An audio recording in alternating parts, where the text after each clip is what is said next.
Okay, we're going to get cracking then, everybody. Welcome to this morning's webinar. It's 7 minutes past 11. We're hoping to go for 2 hours, so apologies if this runs into 5 or 6 minutes past 1 o'clock. Thank you for joining us for the second in a series of webinars held by Welcome to Yorkshire, as we try to provide a platform for the tourism sector to work together on a collaborative recovery plan for a sector that is worth £9 billion to the UK economy and employs over 225,000 people. We're delighted to say we've got a panel of guests today that reflect the industry in its many forms, from micro business to macro business, from rural communities to cities like Leeds, Sheffield, York, Hull, across the region. There were a number of panellists we also invited today that unfortunately had to give their apologies. One being Amar Latif, who is leading the campaign with Welcome to Yorkshire on accessible tourism across the county, and I suppose across the world really, in terms of people coming into Yorkshire. So Amar offers his apologies. In addition, Roger Marsh from the West Yorkshire LEP was hoping to join this morning, but I'm delighted to say that we've got a really strong panel that I'll introduce very shortly. But I'd like to start the proceeding by handing over to the chairman of Welcome to Yorkshire, Peter Box, who's just going to say a few words to introduce himself and the company as well.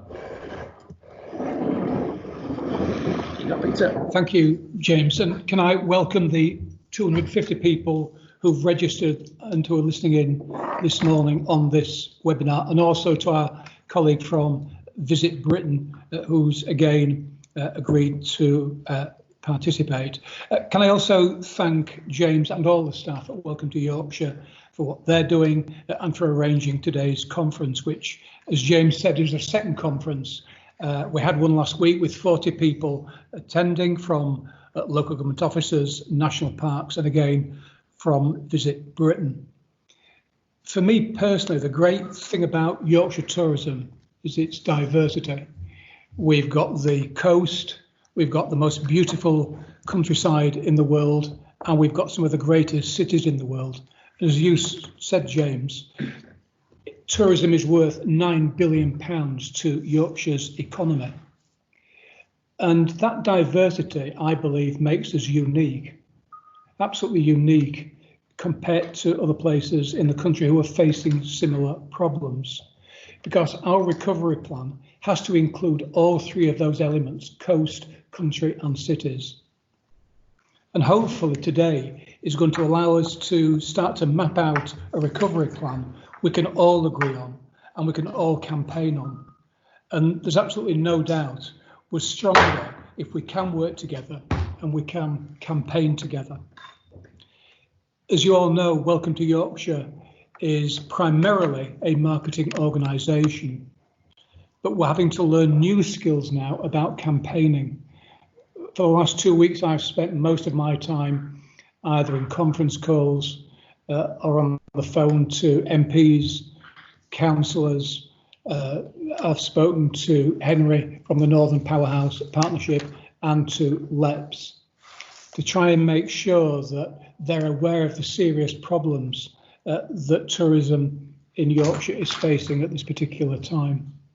And finally, James, just to thank all our panel members, some of whom I know personally, and I'd like to just say thank you to them. We've got Judith Blake, who is one of the most senior councillors in the country.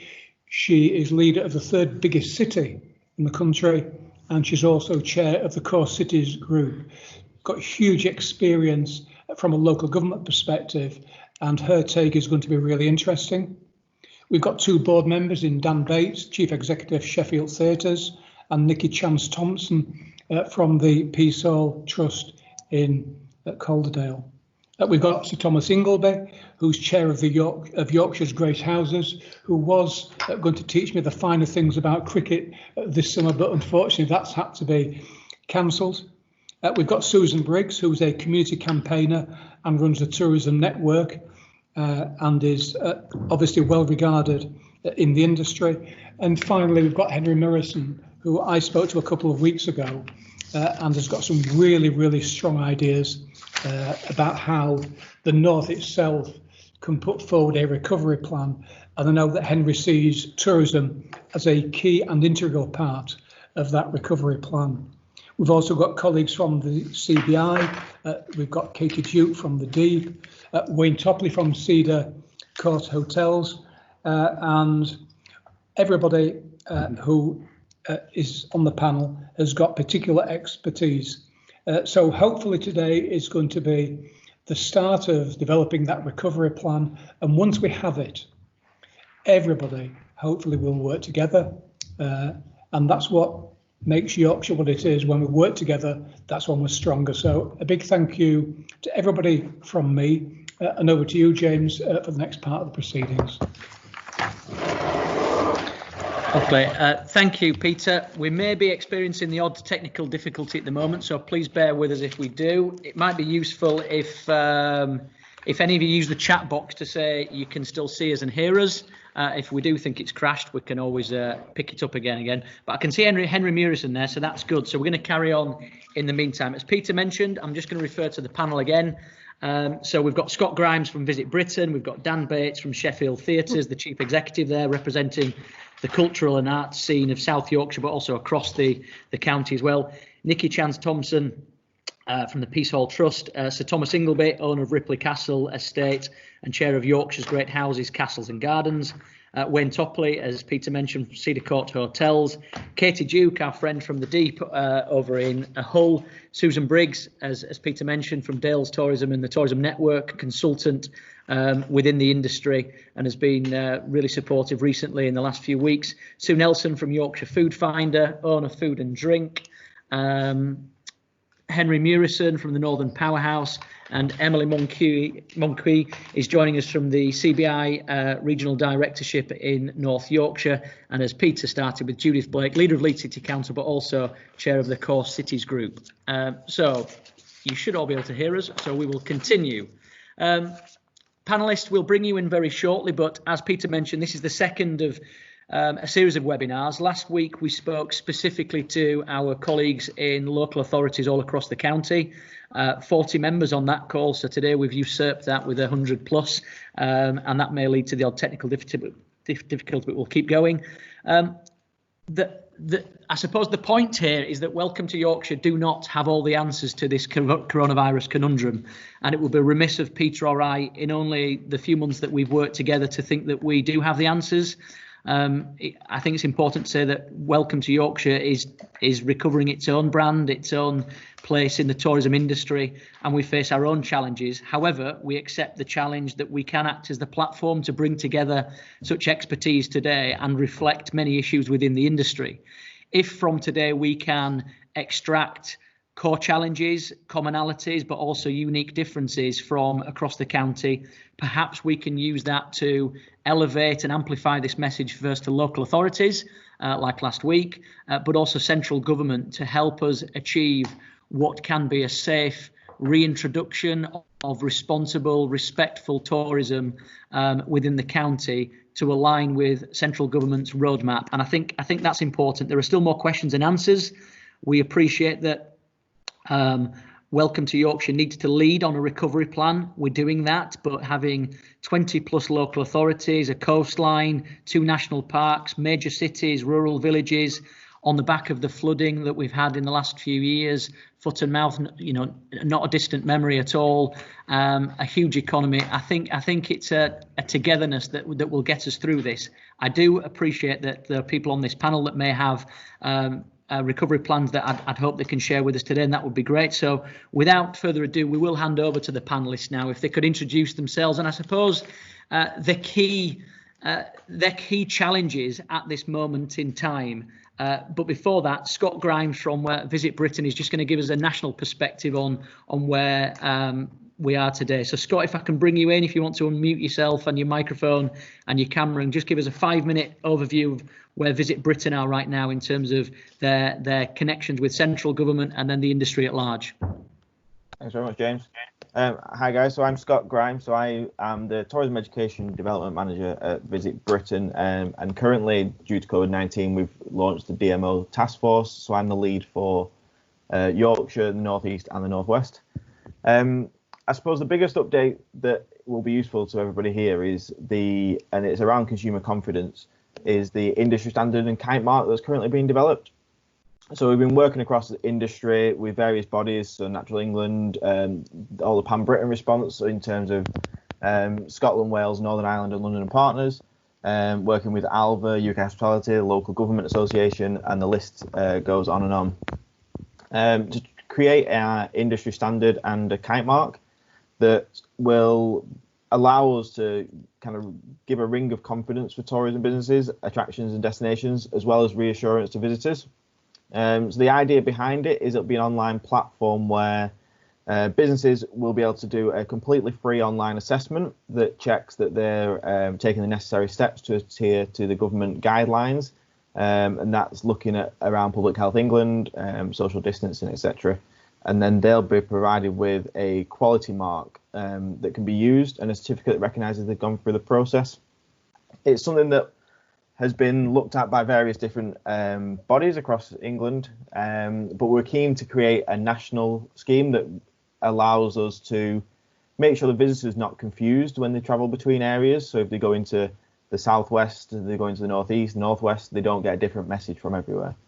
So that is currently ongoing. Lots of conversations going on with the team and with the government and DCMS.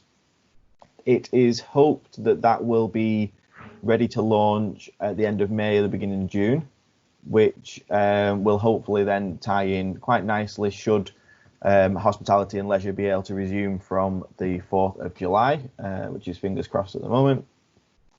On top of that, we're still working through the projects for the Pan Britain response, which is a campaign that we're looking at. So hopefully we will clarify in the next couple of weeks the major domestic campaign that we want to run.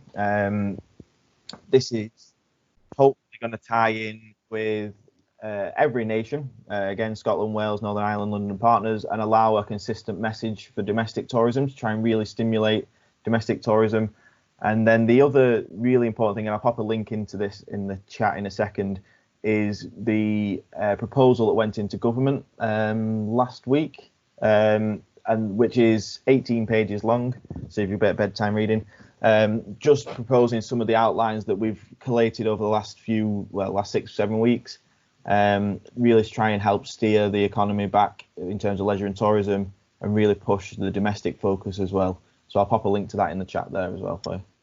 Thanks, Scott, for that. We really appreciate your time this morning and last week. And for a Lancastrian to join this, welcome to Yorkshire. We do appreciate it.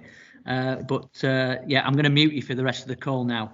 No problem. So we're going to throw to the panel now just to introduce themselves formally, and I suppose the key challenges that they're facing. If I can introduce Judith Blake, leader of Leeds City Council, but also chair of the Core Cities Group. So good morning, Judith. Hopefully you can hear me. I can, James. Thank you. Yeah. So over to you, Judith. Yeah, just to start by thanking yourself, James, and Peter for the incredible work that you're doing, trying to navigate a way through this situation. And I think you've highlighted very well, James, the just the nature of the region, the diversity, the challenge, and the fact that we're dealing with so many different aspects of this great contributor to our economy. Whether we're in the city of Leeds that I represent, but reaching out into all of our rural areas and right to the coast, as you quite rightly highlighted. And I think it's very timely in a way that we're having this discussion on a day that we're starting to see easing of the lockdown.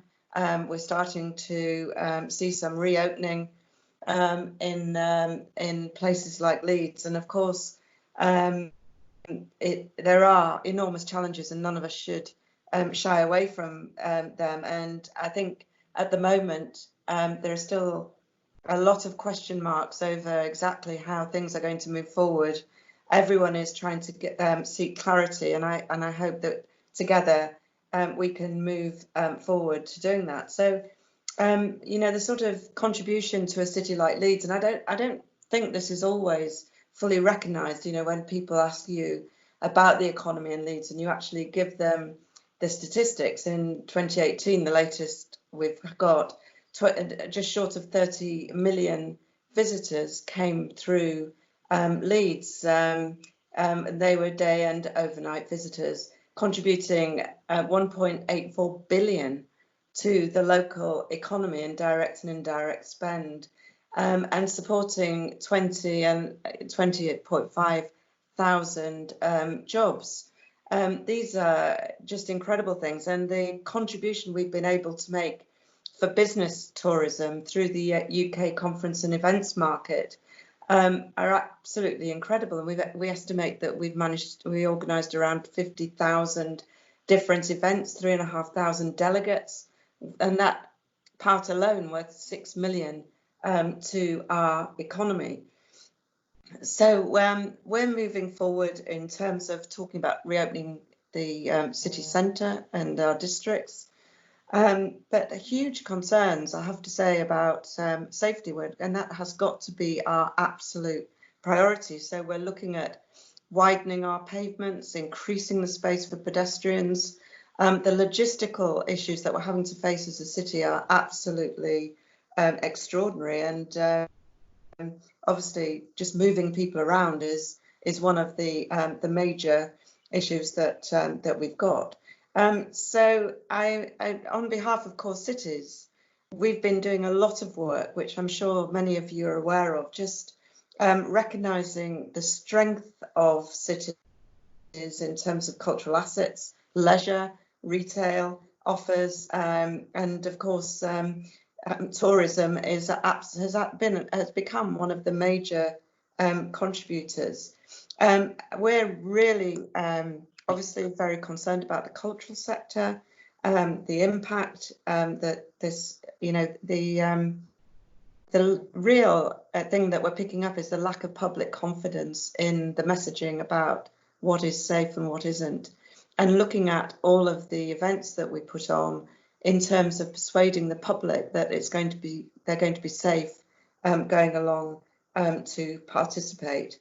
But I think this is a moment when we're all exercised by what safe tourism will look like, to come up, to use to get innovation right at the heart of everything that we're doing. And I think bringing us together, it's that sharing of best practice and that collaboration that we've managed to develop across Yorkshire that will hold us in good stead. But I think we'd be foolish to not to recognise just the enormous challenges that we're facing, but that all local authorities right across Yorkshire and beyond are working to assist businesses and help them to get access to the government support through the grants and the different forms that they brought forward, and we will continue to do that. And I think one thing that has been recognised throughout this crisis is the role that local authorities play in terms of bringing everyone together and really getting the local sense into some of the government guidance that is at times less than clear, if I can be fair. But very keen to hear the others and contribute to the panel discussion. Thank you. Yeah, thank you, Judith, for those opening comments. And it would be remiss of me not to mention some other colleagues that are on the call, but probably listening in today, a colleague from the Federation of Small Business. I mentioned Emily, who'll join us later on from the CBI, James Farrer from the North Yorkshire LEP. Because again, as Peter and I alluded to, we don't have all the answers. We're in our own recovery stage here. We're principally a marketing agency that is very good at celebrating Yorkshire for all that it is and can do, its variety of offer, its diversity of food, drink, landscape, landmarks, cities, towns, rural opportunities. But at the same time, therefore, we do need to lean on the expertise that we've got here with the panel. And starting with yourself, Judith, gives us that understanding that tourism isn't just the generic understanding of holiday making, of enjoying weekends or evenings. It starts to some extent in city centres on our doorstep, with people coming in for the day trips to shop, to eat, and drive the economy outwards from there. But our Yorkshire economy is built around bed and breakfast and micro businesses, and that the big theme that myself and Susan and the Yorkshire Post have discussed over the last few weeks has been that lifeblood that's at the heart of the industry that we need to rescue. So we'll come on to that shortly, but if I can bring Dan Bates in now, who is a board member at Welcome to Yorkshire, but also the chief executive at Sheffield Theatres. And I suppose, Dan, like Welcome to Yorkshire, like the tourism industry, like the sporting industry, you know, the culture sector, you know, specifically at theatres and in terms of productions, you rely on people or have relied on audiences and face-to-face interaction. So obvious question, how have things been for you and what are the immediate challenges you face now, but also in terms of an opening up of the culture sector again in the county? Great, thanks very much, James, and it's great to be here, and thanks to Welcome to Yorkshire for putting this together. I hope everyone can hear me as well. So yeah, I mean, I think I'm speaking on behalf, obviously today, of Sheffield Theatres, but obviously I'm quite connected with the cultural kind of players kind of across Yorkshire as well. So I have got some kind of intel from them as well. But obviously the theatres, like everyone, were closed on the 16th of March. So we're in the middle of a series of productions. We had to cancel all the productions straight away. And I think, again, it's just important to sort of stay, you know, we obviously are playing our part, and the most important thing is about being safe at the moment and keeping our families and loved ones safe. That's, you know, that goes without saying, really. I think many cultural organisations, we talk about, you know, our buildings might be closed, but our organisations are not closed as well. And we have moved a lot of our work kind of online. I think at Sheffield Theatres, we weren't quite prepared in our digital land as much as other colleagues across Yorkshire have been as well. So there's an awful lot of work that is available for people to download now. We're still engaging with our communities and our audiences kind of continually, really. We have a lot of work, and other cultural organisations have a lot of work made available for families and children to support homeschooling as well, to kind of give a little bit more kind of insight, to support the work of tutoring at school. Many we have used, many of the cultural organisations have used what support they could get, such as the loans or the kind of the grants from government, and obviously the job retention scheme is a kind of key support for any kind of cultural organisation as well. We obviously welcome the news yesterday about the extension to the furlough scheme. 90% of our staff at Sheffield are furloughed at the moment as well. So, and obviously we're considering what our options are, really. We absolutely rely on our income from audiences. Our public subsidy is only 10% of our income. So obviously we have had no income since March the 16th as well.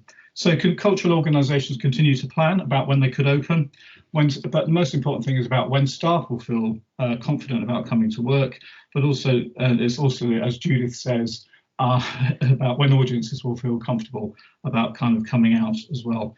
We're obviously talking about social distancing and what social distancing could mean in a kind of theatre concept or a museum concept, obviously a bit different from those point of views, really. And our theatres, our industry is sort of assessing what support could be needed. So James, to answer your question, our kind of key challenges obviously are the financial ones, staffing and their safety, but audiences, their safety and the kind of confidence, most importantly, the confidence the audiences will have about kind of coming out, really, how long social distancing could last and how we could adapt our work for that point of view, really. But and also I think most importantly it's about continuing to provide access for everyone as well, depending on your kind of needs, really. I'd like to end on a few positives as well, because I think it's important that we retain a bit of positivity kind of through this, really. I think there's a lot more support and collaboration in the kind of cultural sector in Yorkshire. It's always been strong. It feels much stronger than it was.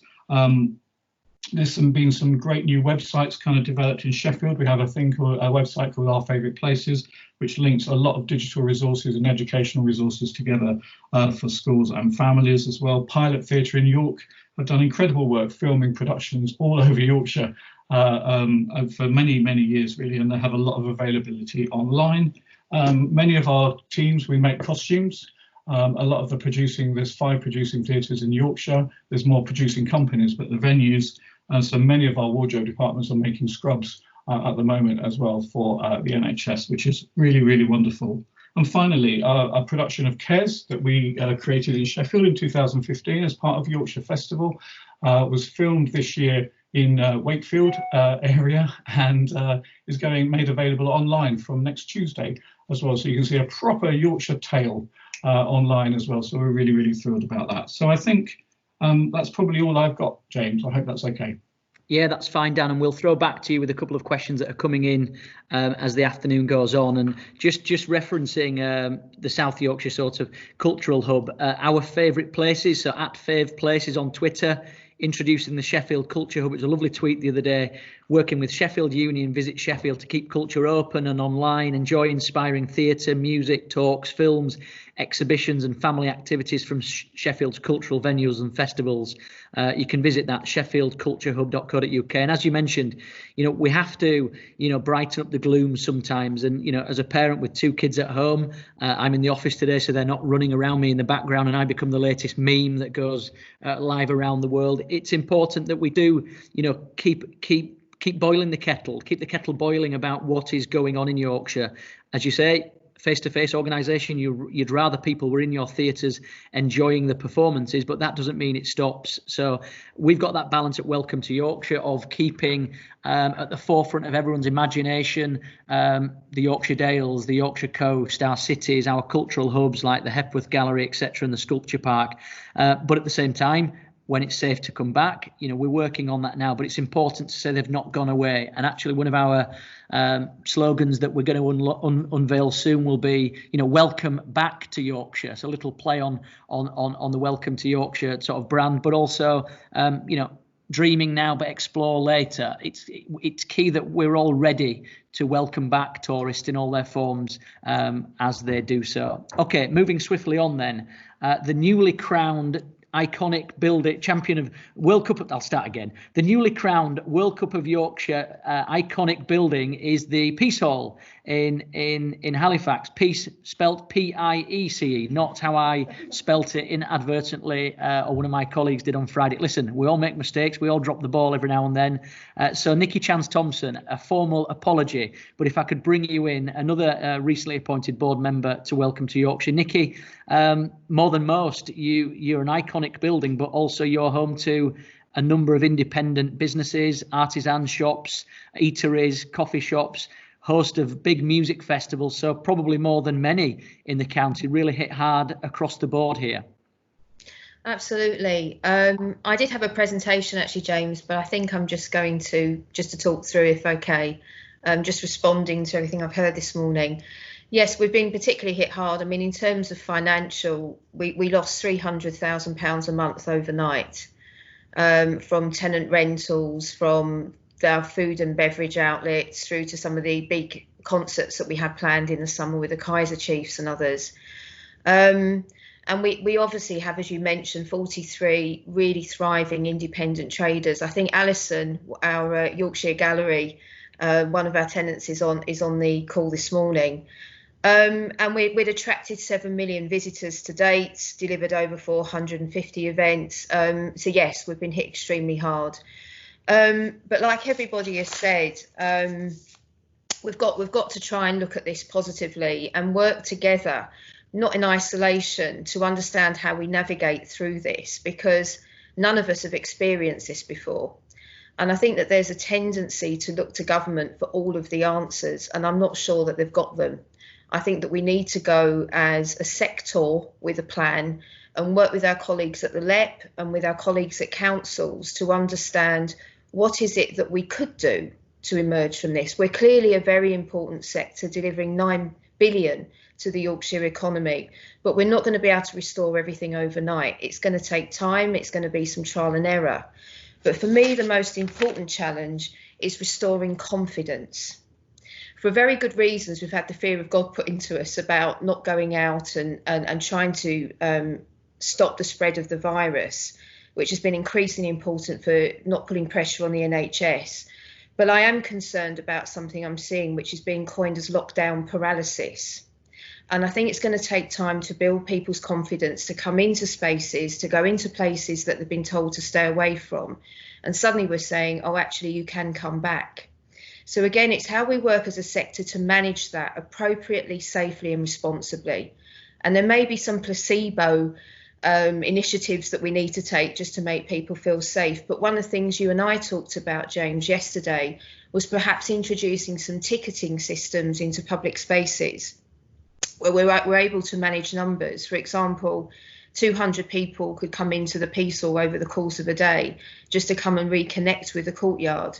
They may be able to shop there as of July the 1st, but before I open up the gates again, I want to ensure that we feel safe in the way that we operate, and we're doing some work right now with some safety experts to understand how that could look like in terms of movement around the Peace Hall. But I think there's a psychological challenge we've got, as well as an economic challenge that we've got, about how we convince people that things may be safe. So we're going to have to take some baby steps to do that. And we are looking at different ways of bringing people back into the space so that they start to getting used to A, being out, and B, being around other people, even though it's socially distanced, before we even start getting into, well, how can we start serving food and drink here? How can we put on events here? It's going to be a slow emerging phase. And we're going to have to adhere to policy as we do it. But that doesn't mean that we shouldn't start to plan as if we are going to reopen, because we are. It will be different for a very long time. Will we ever get back to the way we were before? I don't know. Will we ever get back to the same levels as before? I don't know. I don't think anybody's got the answer to those questions. But what's really important is that as a society, we have to start thinking about how we're going to come out of here and not really rely too much on being nanny stated. I think there's something for me about all sectors of industry getting their thinking caps on and thinking, how do we emerge from this? How do we get through this? What could it look like? And then working together to build confidence with the public. So we're looking at a phased approach, as I mentioned, starting with revisiting the Peace Hall, if you feel safe, opening some of our shops as and when we can, working with industry professionals to understand how we can be COVID secure. And we're creating a recalibrated model of operating. And as policy changes, our plans change. We're now learning to work in hours and days rather than weeks and months. And that has been another challenge. There's going to be a lot of weariness of people who are working as opposed to those who are furloughed. And again, it's how we continue to engage those who are furloughed in our plans without having them actually work for us by another name. There's all kind of challenges around that too. And that's why it's really important, as Peter and Judith said at the beginning of this, it's how we work together. We have the solutions between us, and we need to work together to come up with those solutions, take them to government and understand, will this work? Will this work? Can this work? And there will be trial and error, and we do have to be really considerate of people's confidence. So I think there's something for me around what could be safe, what feels safe, and how can we start to help people to emerge out of lockdown. Nicky, it's a phrase that I've tried to use as often as possible within the building at Welcome to Yorkshire, i.e. that, you know, leadership comes in many forms. I certainly don't have all the answers. You don't at the Peace Hall. Judith doesn't. Dan doesn't. Peter doesn't here. None of us on the call do. But together we do have the answers within the room. We have the expertise in the building at Welcome to Yorkshire, although, as I mentioned, with our own challenges, but we've got the expertise on the call today. But we've also got people that run small businesses, medium-sized businesses, on our canals, on our rivers, on our coastline, in our rural areas, our national parks, our cities. So, you know, by collaboration and really understanding all the challenges, we can't fix them all, as you mentioned, but perhaps something that we could do is look at leading the way. So I've spoken with colleagues at Visit Cornwall and Visit Cumbria this week, all at different stages of their recovery plan. Malcolm Bell in Cornwall, very advanced in their thinking, but, you know, they're a mature organisation, they're established. And in that respect, he doesn't want to be the winner here, just like he doesn't want anywhere else in the country to be the loser. But, you know, we do have idiosyncrasies, but many commonalities.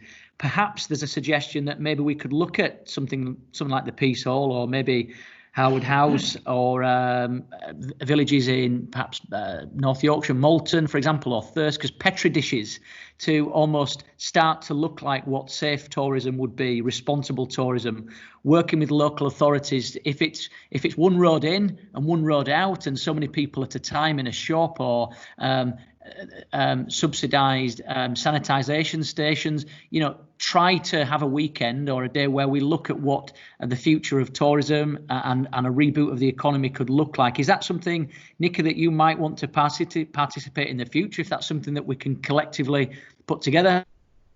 Absolutely. I would absolutely put my hand up for that, because you know, it goes back to your point at the beginning of this, the peaceful winning the iconic destination.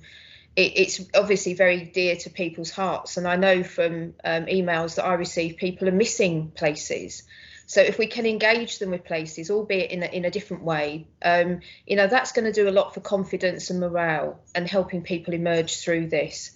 And I also forgot to say is, you know, I think you said keep the kettle boiling, James. Don't be out of sight and therefore out of mind. As Dan touched on, how can you help the community in the meantime? That helps with that constant engagement of place. Create virtual strategies. We've been delivering some virtual strategies. That connectivity may be virtual for now, but it's reminding people that it won't be like that forever. So if we can take people slowly into connecting with place in a physical way, I'm all for that, and I volunteer the Peace Hall to be part of that.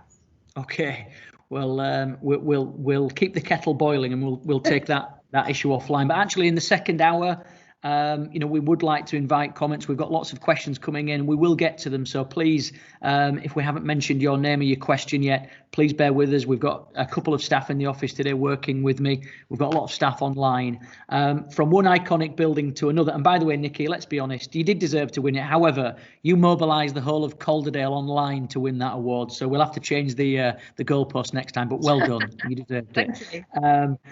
So Sir Thomas Ingilby, Sir Thomas, owner of Ripley Castle, former board member here at Welcome to Yorkshire and chair of the Yorkshire's Great Houses, Castles and Gardens. So in terms of visitor attractions, our heritage sector, Sir Thomas is well placed to talk about this and significantly experienced in the tourism industry. So Thomas, if we could welcome you to the call this morning, and I suppose same question, you know, where are you at in terms of your thinking? You kindly send me updates from Alva every week, so you're across the national picture, I suppose, Sir Thomas.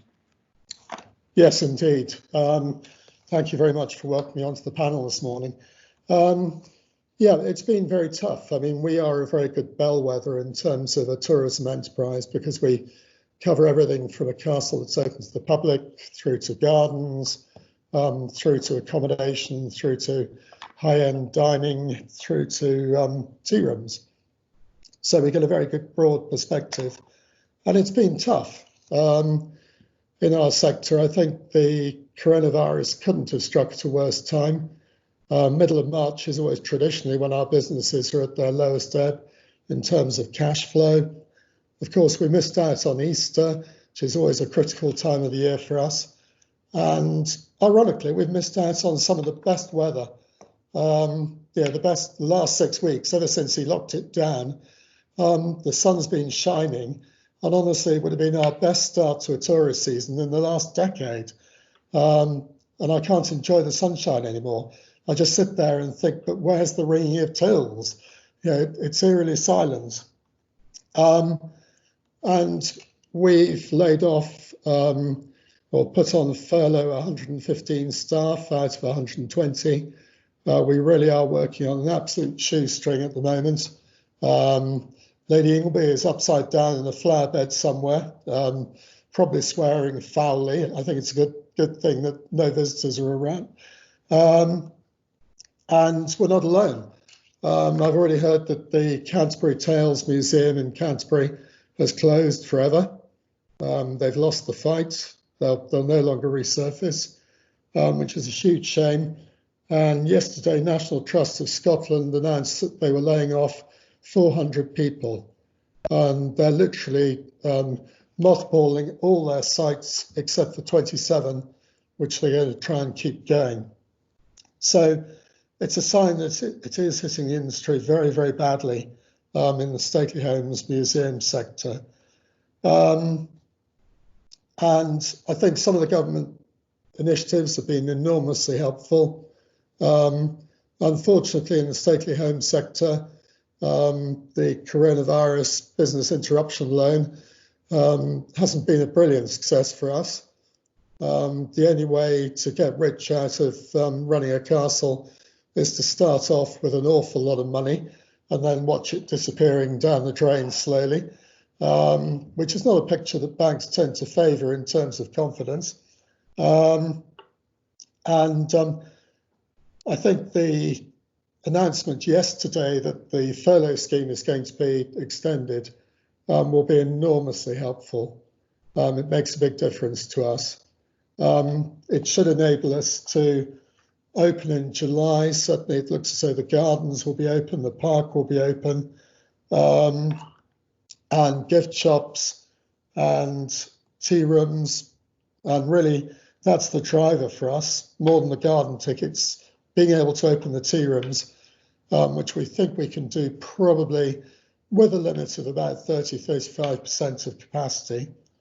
And that will enable us to run with a limited menu, very limited staffing, probably keep other staff on furlough for as long as possible, because we're really talking about seeing this year out, and there's no point in opening unless you can make a profit out of it. Anyone can be a busy fool, but unless there's money at the bottom line, then you're just working yourself for nothing at the end of the day. So we're a bit more confident. The castle, no doubt, we're going to be restricted to very small tours. We do have to go through a couple of the rooms which aren't quite as big as the other ones. But I think we've got to box clever here. And I think we've got to devise exclusive tours, perhaps bringing in areas that wouldn't be included in the general tour, perhaps get the owners or main administrators to take the tours, include features that people wouldn't normally get, to make this a really exclusive private experience for them. So to swap the numbers, make sure that they feel safe and comfortable when they enter the house and leave having had a really memorable experience.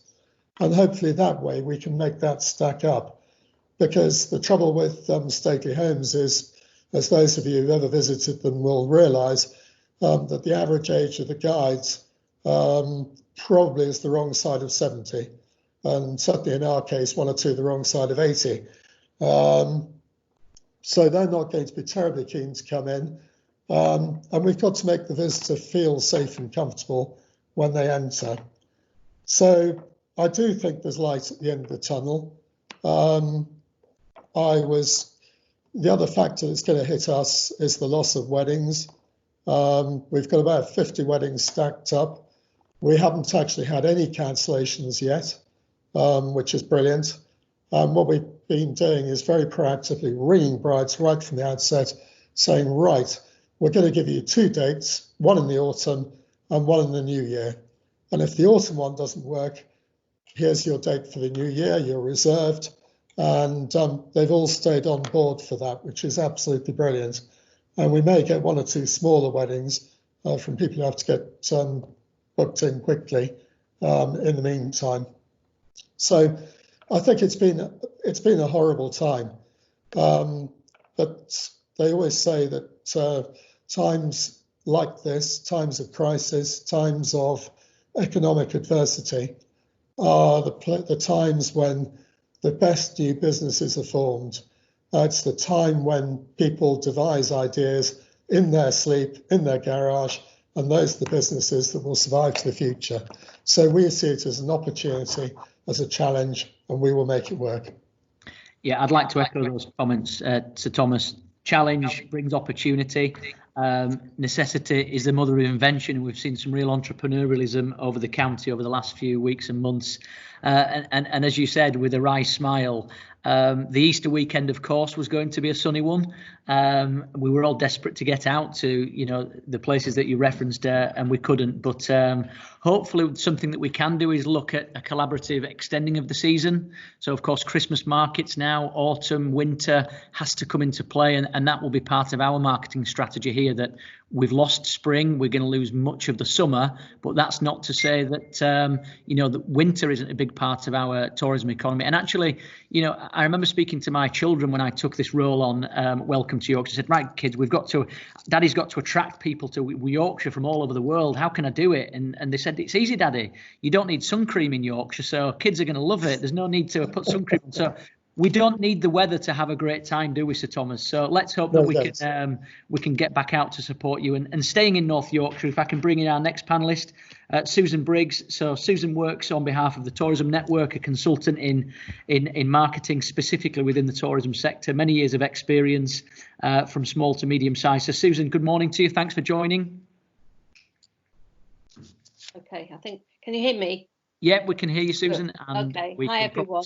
Hi, Susan. So, yeah, you've probably heard from a number of sectors there. If you could just bring us up to date with who and what you're working on in particular, and maybe introduce parts of your recovery plan that we can perhaps share this morning as well. Sure. Okay. Thank you. Peter Box described me as I think he said community campaigner. That's what the Yorkshire Post calls me. It's not really what I do. I only do that when I need to get strop in. I'm getting impatient with things. I'm really the director of the Tourism Network based in Massam. I actually work with businesses across Britain and not just in North Yorkshire, but I've got a lot of contacts there. I've been in tourism now for 30 years, so I've been through lots of crises. And as Sir Thomas says, when things are bad like this, there are opportunities, and it's up to us to seize some of them. I run, my main part of my business is to work with destinations and businesses, and I work in both a strategic and very practical way. So one of the things I also do is to run several, in fact, networks of tourism businesses where I offer them practical support. And as a side thing, I also have a holiday cottage, which coincidentally got flooded 3 times this year. So just as that was getting ready, COVID hit. So I do know how it feels to have that sort of small business. I haven't been able to benefit from any of the financial schemes, so I'm working on an entirely voluntary basis, but I've decided to take a proactive and really an optimistic approach. And I'm in touch with literally hundreds of businesses across Yorkshire, and I'd say now there are 2 issues, and one of them is the logistical one. How do you adapt to business, safe distancing, etc.? And I know there's a lot of conversations about those. And I've decided to leave those on one side because I think a lot of people are dealing with them.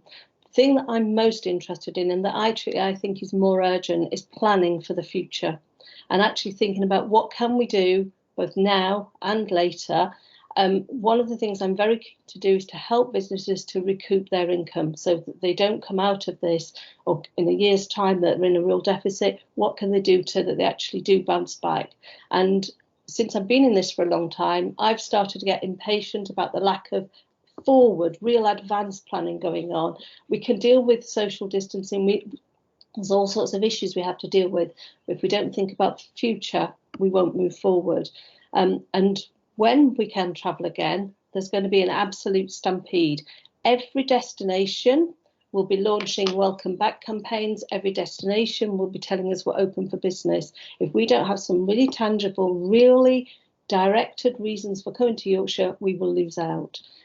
With that in mind, one of the things I've already done is started a lot of recovery planning. And there are 2 things that I've been focusing on. One of them is to offer expertise and advice free of charge to tourism businesses. So you can already start your recovery planning now. And all of that is available on the website tourismknowhow.com. And then the second thing is I've started to write about what I think are some of the opportunities, what a visitor mindset's going to be, what are the practical actions both destinations and businesses can get on and do. And you can see all of that on tourismknowhow.com. So in fact, this week I've published quite a long article which actually does look into the future and does form that recovery plan. So please have a look. Susan, just while you're on, so we received a statement from the Prime Minister on Sunday with regards to a roadmap of recovery. I suppose, what advice would you give businesses on the Yorkshire coast or in the Dales or the North York Moors that are desperate to sort of get back up and running and adapt their businesses, but at the same time, what advice would you give a family this weekend that are desperate for a walk and some exercise on the coastline, but they, I don't know, live in Sheffield or they live in Hull, for example? Well, the advice for the visitors is try to stay local as much as possible, because the national parks aren't really ready to welcome visitors. And I know lots of people, lots of residents and communities are really worried. They feel very vulnerable, and the rural communities, the NHS services are really, really stretched. In terms of businesses, I'm giving direct one-to-one advice on how each business can adapt. I don't think we can say everyone needs to do the same thing. So far, many people are finding something they can do. But actually, I think the bulk of the effort has to be not on the next month, 2 months. It's on thinking, how ready will they be in 3 months, 6 months? And in fact, in the article I've just written on tourismknowhow.com, there's a lot of things that businesses and destinations can be doing right now for that. And part of this is also to look at some of the opportunities. We've talked a little bit about off-peak. We really have talked about off-peak marketing for years and years and years, and no one has done anything about it tangibly. This is the opportunity for that. There's an interest now in local distinctiveness that wasn't there before. There are quite a lot of things actually that we can look forward to, as well as trying to deal with the imperative of logistics right now.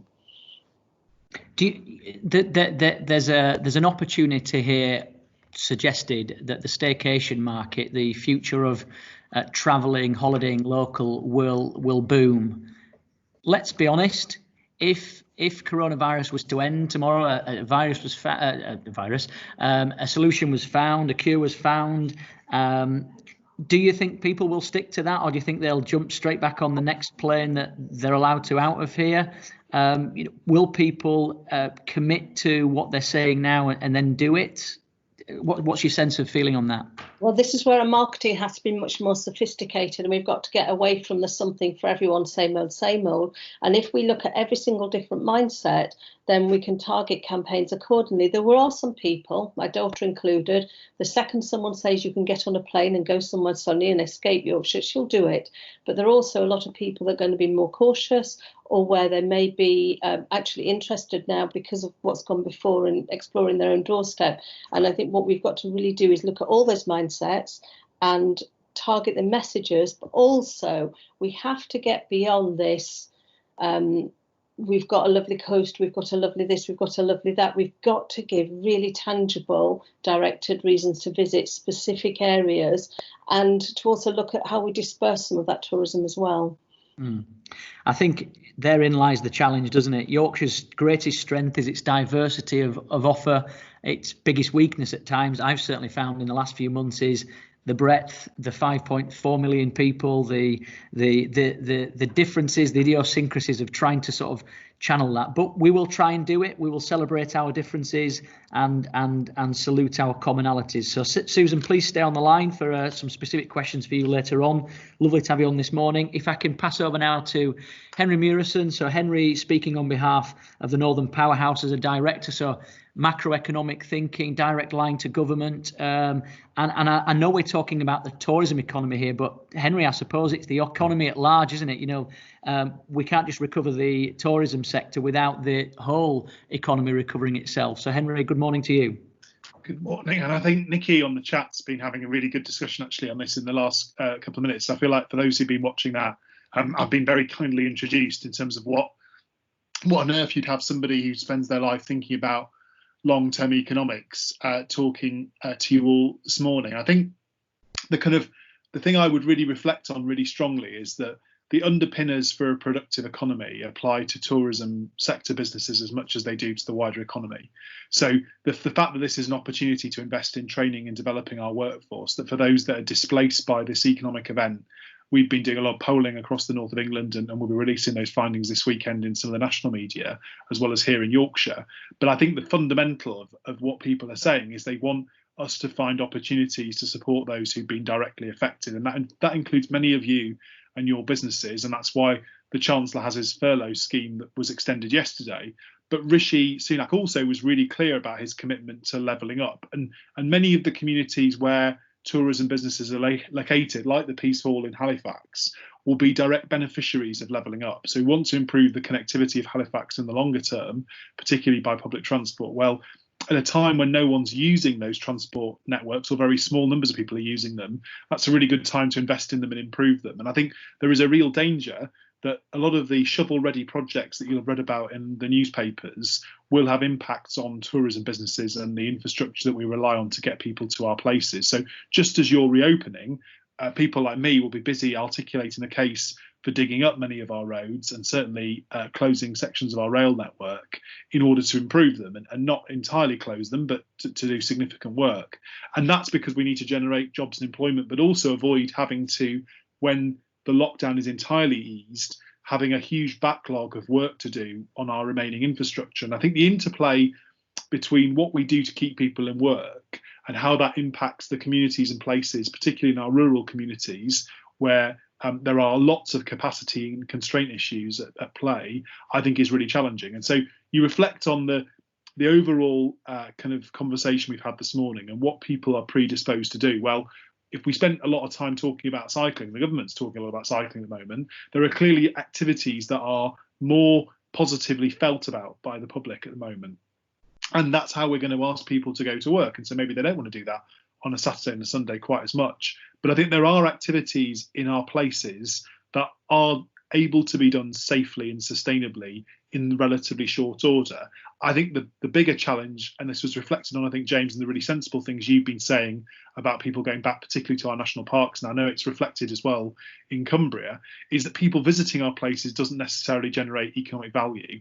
And I think that for our communities and the communities in which your businesses are operating, I think there is a very clear view that what we want to do is to support the tourism economy, not encourage visitors for visitors' sake. And I think the fact that there's such a strong consensus on that, as someone who lives in a community that is very much at risk of being overwhelmed by people this coming weekend, I think the strength with which Welcome to Yorkshire has made that case is really appreciated, because fundamentally this isn't just about protecting the people who live in these communities, and many of you who own businesses and live here as well, but actually around the people coming, because the point is we don't want to replace busy city centres with busy small towns and villages where people want to go for a walk or exercise, when actually they could safely exercise in much closer proximity, particularly for the next few weeks, to their own homes. So I think the government needs to be a lot clearer about that, if I'm being completely honest. And I think that one of the weaknesses of the current approach is that there isn't enough clarity on the guidance side for businesses. And I think that applies to the tourism sector as much as any other. And so I think one of the jobs that we certainly feel we have to do is to articulate what businesses need to know. And I think many of our leading business organisations, alongside Welcome to Yorkshire and Visit Britain, have been doing phenomenal work at helping to structure a dialogue about what does social distancing mean for the businesses that we're talking about. And we have to resolve those tensions and those issues in order for you to be able to unlock on the timetable that has been mentioned. But clearly, returning to anything like full normal operation, and even operation which is financially sustainable in the short to medium term, is going to be incredibly challenging. And I think what we would want to reflect really is that others outside the tourism economy care. And we don't just care because many of us live in the communities that you work in and make possible to continue and be like they are to live in, but we also care because you're an important part of the economy, and that your survival and livelihoods, particularly in our rural communities, is disproportionately important to the sustainability of those economic places. And if we want to be able to support people in the north of England to have good quality jobs, for our economy as a whole in Yorkshire and the wider north of England to have any future, we cannot allow a whole chunk of the economy to be blighted.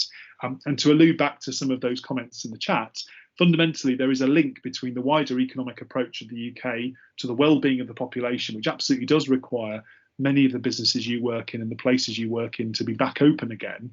And I think the staycation references, James, you were making were really clear and helpful. We spend a lot of time working with the transport sector because of its importance in the infrastructure debate. And I don't think I'm breaking any great confidences in saying that the aviation market is not intending to get back to anything like normal anytime soon, and that even Ryanair's announcement yesterday is certainly nowhere near what you would expect for a low-cost carrier, for instance, to be doing.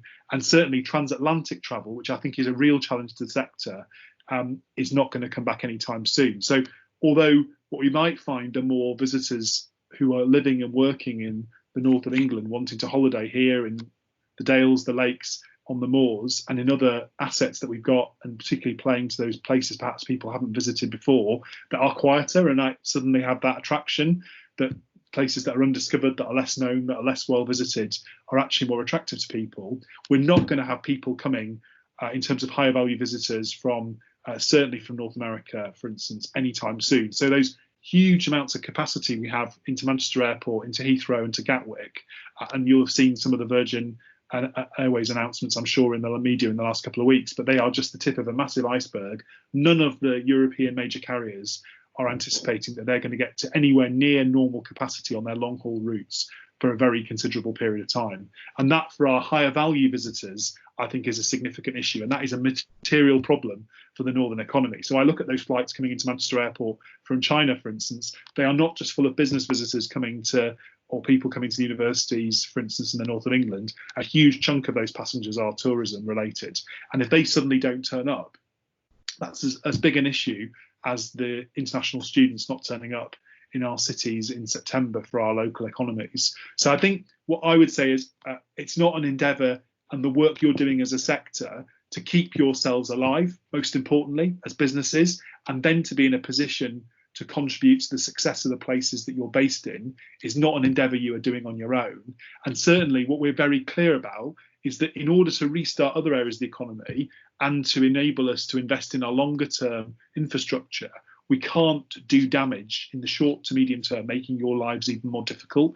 And so what the government does around the levelling up agenda has to be sense checked around what will work for the tourism economy, because things that might make great economic sense in a 5-day-a-week economy maybe don't work in the tourism economy. And I think our particular kind of insight from working with other sectors is don't think about your normal peaks, not just in seasonal terms, but in terms of days of the week. Because I think one of the things that the rest of the economy could absolutely do for the tourism sector is work on a 7-day footprint. And what that we can then hopefully start to do is spread the demand for your businesses and for those tea rooms that I know well in Ripley over a longer period. So let's not have peaks at weekends. Let's try and get the rest of the economy to give people their days off when they can take them. And in an environment where particularly the school system is also not working on a traditional footprint, let's be a bit more innovative about how we have a 24/7 economy. And I use the joke about kind of what people like to do and their activities that they miss. The number of people I know in my organisation and people who say how much they miss the occasional visit to a spa. Well, they might not want to go to one when it's conventionally busy as it would have normally been during the day. But if you said to people, would you like to do that in the middle of the night? I'm sure a year ago, people wanting to go and visit a spa at 2 a.m. would have seemed like an absolutely crazy idea. I think that businesses in your sector, as in every other part of the economy, have got to think the unthinkable about how you can reopen and do so safely. Because if there is a demand for your service and it can be done socially in a socially distanced way, but that requires you to change the way you operate, I think that the learning from other parts of the British economy, and certainly from the corporates and others we work with of all scales, from the one-man band to the multinational business, is that nothing can be off the table. And in order to be able to make money whilst being socially distanced, working in the traditional way, offering your traditional product is probably not the right answer, but there probably is an answer. And I think your effort, James, to work collaboratively is that there is no reason why the Peace Hall or other institutions or a small business have to do this on their own, because a solution that will work for one business in Yorkshire will be a lot more attractive to the market if it can be offered on a relatively consistent basis, because then people know what to expect. And also that is a differentiator against other parts of the country who may not be able to get their act together so quickly. Henry, thanks for that. We've got a quick question from Peter Box, but the idea of going to a spa at any point right now, whether it's 2 o'clock in the morning, 2 o'clock in the afternoon, with 2 kids racing around me every morning, is something I welcome. So as soon as you're open, wherever you are, I'll come at 2, 3, 4 o'clock in the morning. Quick question for you, Henry, before we move along down the list. So if I can prepare Sue Nelson, Wayne Topley, Katie Duke, and I think Emily's joined us from the CBI as well before we open this up to questions. So quick one from Peter. Hi, Henry. Morning. Morning, Peter. Thanks for coming along today. I know it's difficult for you. Can I just ask you, in terms of the conversation we had 2 weeks ago about the Northern Powerhouse Partnership putting, if you like, a pan-Northern recovery plan to government and tourism being an integral part of that, do you think that say, an organisation of the tourism industry in Yorkshire is better being a part of that pan-northern case that you're going to put in terms of campaigning? Or would your advice be that we should campaign separately? I'm just conscious of making sure that there aren't too many voices, if you like, trying to get the ear of the Chancellor, whereas one voice that's united in that pan-northern way might be more effective. So I think there is a particular debate about what we do around the levelling up agenda, and we're picking that up in the next few days. But we are being really clear about how that links back to conversations like this one. So the reality is we have to demonstrate how the government's approach to levelling up is going to integrate with the recovery for the economy. And I think what I would say is that the efforts that you and James have made and the team as a whole in order to bring together voices, not just in the north, but across the country, I think is exactly right. And I think the reality is that the leadership for the tourism sector will, of course, sit with Welcome to Yorkshire, and you will campaign. But those of us who are not in the tourism sector will support you. And certainly that concept of having a recovery for all is an open and inclusive one. And I think our point, Peter, would be we invite you to be part of that wider project. And the same way, for instance, that we will start the ball rolling in saying these are some of the basic things the government have to commit to financially and in terms of clarity.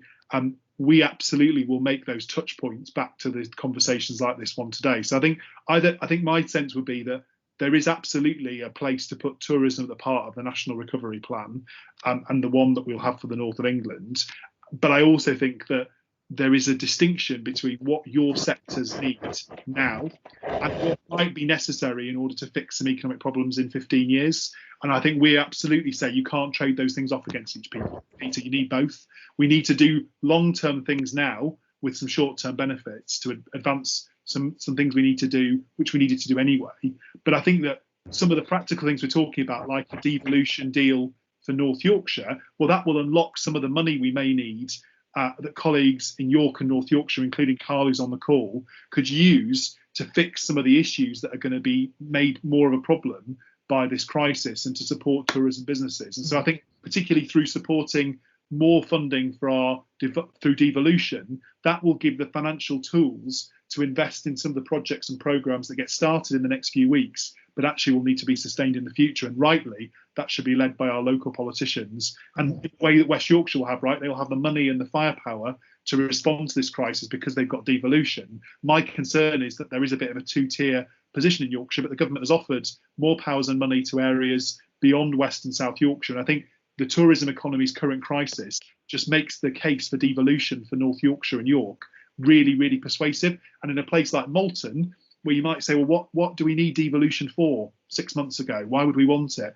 The reality is actually having money and powers to do things for yourselves has never been more important. And I think will allow us to develop and to deliver some of the things that James and the team identify as priorities without having to go cap in hand to the Chancellor, but getting to write a cheque that we can spend and Les and colleagues can spend on the priorities that have been identified locally. Henry, thank you for that. And Peter, thank you for your question. I'm conscious that it's 12:15. We did start at around 5 past. So if anyone can stay till at least 1:10, we'd appreciate that. I'm conscious that, the rules of engagement are that we try to give everyone as much as possible, but I'm conscious we've got, the best part of 200 plus, nearly 250 people wanting to interact as well. So please use the chat function. We're going to move on now. So food and drink are a huge part of the Yorkshire economy and a huge part of our export economy. And as I mentioned in some of the opening comments, some of the entrepreneurialism we've seen over the last few weeks and months, the Wensleydale Creamery, Black Sheep Brewery, but also some of the microbrewers and the small independents that have had to move digitally and online to keep that going have been really, really, really important. And I think I speak for myself. I think I've kept many microbreweries going over the last few weeks, and certainly glass recycling is something that I might have to think about going forward. So Sue Nelson from Yorkshire Food Finder. Great to have you on, Sue. A big voice in the Yorkshire economy in terms of food and drink. Opportunity or challenge or both? Sue? Probably sampling some of our fine food and drink. Sue, are you there? If not, we can wait for Sue and go to Wayne Topley. Wayne, if you're ready, Wayne, speaking on behalf of a chain of hotels, MD and chairman of Leeds Hoteliers Association, big, small and large, but I suppose you'd describe yourself somewhere in the middle. You've got large, you've got medium and some of the smaller ones. So the big difficulties for you, Wayne, especially as I'll give you an example, speaking to a couple of hoteliers I met just before lockdown, losing not just a month's worth of business, but a year's worth of business and may never recover from this. Yeah, absolutely. Thank you, sir, for the introduction. I think the challenge for us, we've been through these 3 stages. One was shock and horror. 2 was an immediate reaction. And now I think 6 o'clock, 7 o'clock on Sunday night, the gun was fired for plan. And we're all in that stage. What's exciting for the Leeds Hoteliers is that we've got 19 international hotel brands, and we've got an amazing pool of resource and a massive worldwide think tank of how we're going to respond to this. I feel quite fortunate, actually. We've had an amazing amount of support from government, from council, from, hospitality has been flagged from the very start as a troubled industry, but we've managed to get an amazing amount of support. The challenge is, what is the industry going to look like now when we come out? And I know a lot of attractions in the county rely on our hotels and bed and breakfast, and anywhere you can lay your head, really. It's a big question now. What are we going to be? For me, because I know we're conscious of time, I'm going to sum it up in one word, and that's what all of our members are talking about, and that's confidence. Confidence for our guests, confidence for our teams, confidence for our owners in terms of brands and the firepower of those, and the banks who do have confidence in there, and more importantly, confidence as a business leader. We've got to really stake our name on the line and decide how we're going to go. There's been some great feedback already on this call and some great positions, and all that helps. But yeah, that's it for us. Our challenge is about raising our own levels of confidence to get back to where we were, on the caveat that we're never going to get back to where we were, because it's going to be a different world of hospitality. We understand that. Thank you, Wayne, and I really appreciate you being concise there. But at the same time, come back in on any of the points that we'll start discussing once we've finished with our panel today. So, Sue, I think you're there. Can we bring you back in, Sue, from Yorkshire Food Finder? Sue? Maybe not. Okay. Katie Duke. So Katie, the Chief Executive of The Deep, a wonderful family attraction in Hull in East Yorkshire. Predominantly, you need people through the doors day in, day out, and a vast array, a diverse population of people coming in particularly school groups, Katie. So fantastic approach in terms of your social media, keeping people interacting with you. Even last night, jumping on the Zoom bandwagon, so you can now download your backdrop if it's a shark eating your head, which is probably apt for me, or an octopus swimming by. Katie, how are you planning for your own recovery, and what are you hearing from Hull City Council and East Yorkshire as well? Thank you, James. Thank you for the invitation to be part of this panel. It's really interesting, actually, and I've shared a lot of thoughts with our previous panelists. So I'll just try and make it brief. But in summary, our situation obviously was we closed to members of the public. As an independent charity who doesn't receive any sort of financial support from government or from local the local council, we are reliant on that footfall through the door. So it was an immediate change for us. Unlike many businesses, of course, we couldn't just close the doors and go home, because we still have animals to care for and look after and feed and provide veterinary care and ensure that the life support systems that look after all the water filtration equipment is still operational. So actually, as a closed building, we still have incredibly high overheads at around about £6,500 a day. So that for us has been our major challenge. And obviously, as a charity, our reserves have been used up incredibly quickly. We have taken use of the furlough scheme, so we have 90% of our staff furloughed, 18 people remaining, and mainly those are in the animal care field, making sure that the animals that aren't compromised in any way, shape, or form. So that's clearly the position we were left with. So all our normal visitors, all our school groups, as you mentioned, James, are no longer. We have been lucky in that last week we received the offer of a loan. I would like to say I'm super excited.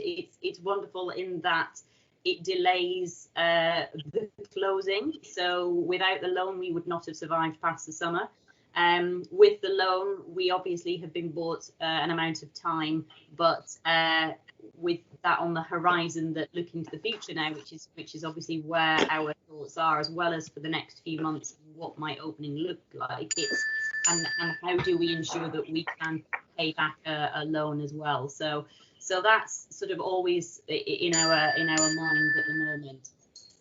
Sorry, Katie, if everyone can just mute just for a second while Katie finishes. Sorry about that. Sorry, Katie, carry on. No, that's all right. But I agree very much with the ideas and concepts coming out so far that our priority now needs to be about providing and building confidence in our visitors. We have that visitor base there. We have loyal visitors to Yorkshire. We were all viable businesses before COVID kicked off, and we know that we can be viable businesses again.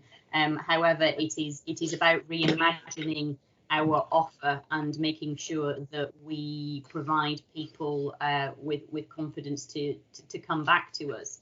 I also very much agree with Susan in that we have been very seasonal. You know, the Deep is a classic tourist attraction and needs the holiday periods, but really we need to spread the message that we are here, whatever the season, whatever the day of the week, whatever the time of day, and that is definitely something to harness and look at opportunities there. You know, it won't be business as usual moving forward, and we need to individually look at how we can sort of prioritize that and make sure that we are there doing what we can. I think a lot of things that I'll just finish on is actually is also looking at that public support element that we have. You know, Yorkshire is very, the people of Yorkshire are fantastic at hospitality. You know, we are known for it. And so it's that personal touch as well. It's bringing that back into, you know, we are all in this crisis situation together. So in terms of little bits and pieces that we do, we might not be able to offer our normal operations to our visitors when they come back, but it's what additions, what little extras can we do to make people feel welcome and feel that they've had a good day out and they've been confident in that day out. Just one little thing that that we've implemented that I think has been really nice is that we've put back on our shop online, so people can make purchases, which is obviously providing us with a little bit of support. But with every package that we send out, there's a personal note from one of the Aquarius team, one of the people looking after whether the turtles or the penguins, saying thank you very much for your support. And I think it's just little things like that. It's remembering that we are a community of people in this together, and that our visitors will be there for us as much as we are planning to be there for them. Appreciate that. We do now have Sue. Sue, you can hear us? Yeah, you can unmute now. So in terms of the food and drink sector, before we finish with Emily and then we start the questions from some of our members, because again, the purpose of today is to look at recovery planning, a collaborative look at recovery plan. And I'm seeing some of the chats here about, you know, getting on with it, and we're all for that. But getting on with the right message and the right plan has to be the right way to look at this. But Sue, in terms of food and drink, as we mentioned, there are plenty of positives that I suppose have come out of this enforced lockdown. Necessity being the mother of invention, some real entrepreneurialism, as I mentioned prior to introducing you. Food and drink in terms of a current economy. Oh, Sue. No, it's all right. I'm here. Sue, do you know what? Just go for it. You're itching to get going, so over to you. I am. Well, it's been a picture of mixed fortunes, really, on the food and drink side. Just to explain for those who don't know about Yorkshire Food Finder, we celebrate anything to do with Yorkshire food and drink. And as a result of that, we've got good links with restaurants, with chefs, with producers, suppliers, etc. And I think the thing for us is that Yorkshire food and drink is a microcosm of what is available in Britain. So, I mean, somebody once described as Yorkshire being a country within a county. I think you said that, James, a little while ago. And I think what we produce in food and drink very much relates to that. But in terms of restaurants, I'll give you one example of a restaurateur here in Yorkshire who's got 4 outlets, and since they closed, they employ 110 staff, and since they closed, they've lost £2 million in turnover. By the end of the summer, they anticipate it will be £5 million lost turnover. They're really concerned about the furlough scheme, because although it's been extended to October, the employers will be asked to supply 20% of the 80% by the end of July, as I understand it. And obviously, some restaurateurs aren't in a position to do that, which then means redundancies. But that in itself will cost money, so it's a real issue. But conversely, there have been a lot of good stories, like the Sun Inn at Colton near Tadcaster has turned the pub into their community shop. Burt's Barrow Farm Shop, a small outfit near Selby, they very quickly turned things around and became a drive-through farm shop, and others have followed suit. And there has been a survey done by the Guild of Fine Food, who their information sheets and packages are actually very good, and I would recommend them. But they've done a survey in which they've seen 2 in 3 retailers, fine food retailers, have seen new customers. But conversely, almost half of the producers that were surveyed have seen a 26% drop in sales. So it's very much a mixed picture. And if you actually look at where restaurants were in March before all this kicked off, you had lots of people in restaurants. Then we went to a position where we had some people in restaurants because the message was starting to hit home. Then we had a situation where, core supporters, very loyal customers, were only the ones supporting restaurants, and then we have nobody at all.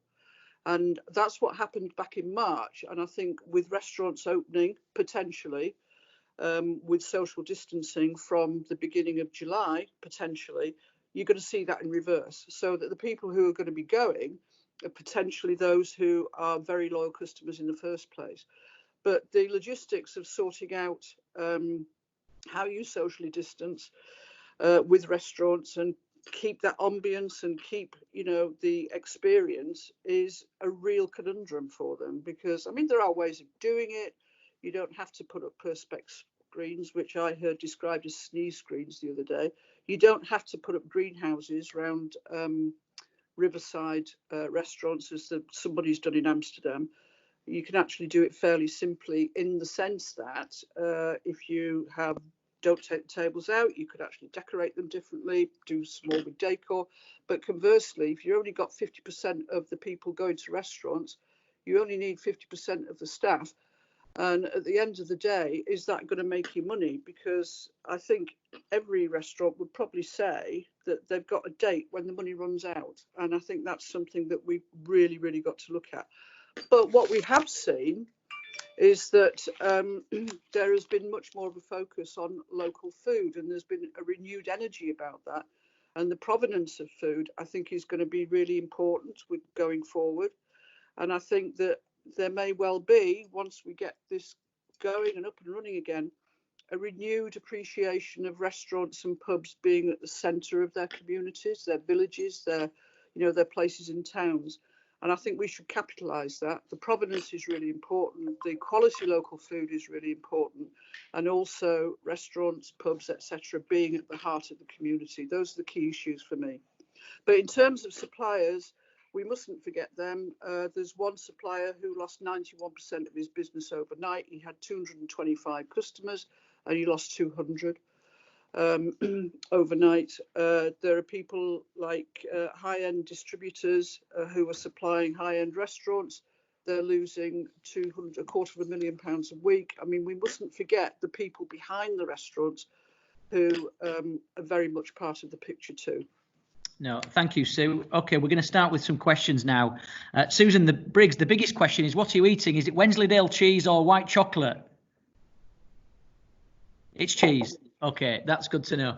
Emily Monquis has joined us from the CBI, and actually I'd like to refer to one of Susan's questions that has probably been shared in the chat here as well. So Emily can speak, I suppose, on again, like Henry, macroeconomics, and one question here from Susan would be, please can we separate the discussion into things which we need government help to do, which might take a while, and those things that we can do for ourselves very soon if we plan properly. And just a quick hello to the likes of Billsdale Riding Centre, Rebecca York, and all the people on the chat. It's really important that you're there, and sorry if I don't name check everyone, but thank you to you all. So therefore, Emily, if you can open your mic, let's talk about the practical approach, clarifying short-term timescales, the recovery strategy, and set some questions perhaps for our network to ask you. And as Susan mentioned, the long-term thinking, which we need to look at now, but perhaps we can't answer overnight, and then the things that businesses can practically do, or I suppose if Welcome to Yorkshire is going to act as that conduit, that platform, feed into us, that then we can feed onto you and perhaps get to government, central government, and the policymakers quicker. Emily, are you there? I am here. Can you see me and hear me? We can hear you, and we can just we're going to see you. Yes. Thanks, Emily, for joining. You can see me. Brilliant. Okay. Hello, everybody. Thanks very much for inviting me onto the call today. It's been absolutely fascinating just listening in and hearing some of the challenges that you're facing as a sector. We cover up to 26 different sectors across our region on a day-to-day basis. And I think it's fair to say in the last few days, we have seen an enormous amount of information sort of being hurled at us from all directions. And in a very short space of time. Some of it has been better communicated than others from government. And we are totally of the opinion that it can be confusing. So a lot of the work that we do is about deciphering what the government has actually said and putting it into a sensible roadmap for our members to follow. And a lot of the calls that I take part in and facilitate across the region is around how do we support businesses on a practical basis, interpret what government have said. So unless somebody's done it, I'm just wondering if it would be useful to just run through the time frame and deadlines that we have for different things from government, as well as some of the COVID-19 secure guidance for business that's been issued in the last few days. Step one, as of today, so remember Boris's speech from Sunday, who can forget it, is all around people being encouraged to work from home or return to work safely. I think just before I start this, let me just say that any of the sort of information I'm sharing, I'm happy to circulate that later. And any of the information that I'm sharing, please think about your own businesses and how it might apply. And I will come on to how I am supporting companies across our region with some principles to help you with that. So step one today, encourage work from home or a return to work safely. Step two, at the earliest, which is June the 1st, we may be able to begin a phased reopening of non-essential retail and primary schools. So other measures will include reopening more local public transport in urban areas subject to measures, and I'll come and talk about that in a second. Step three, earliest 4th of July. So we're looking at reopening of businesses on non-essential lists. So for example, hairdressers, pubs, cinemas and theatres in line with COVID secure guidelines. And the government plans to phase and pilot each of these reopenings with a commitment to halt, delay or reverse any of those at any given time, depending on the public health data that they receive. So interestingly, one of the things, we saw the 5-tier chart that Boris promoted on Sunday.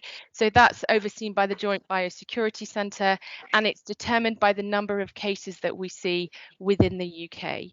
The higher the level, with 5 the most critical, the more stringent those social distancing measures will need to be. So we're currently at level 4.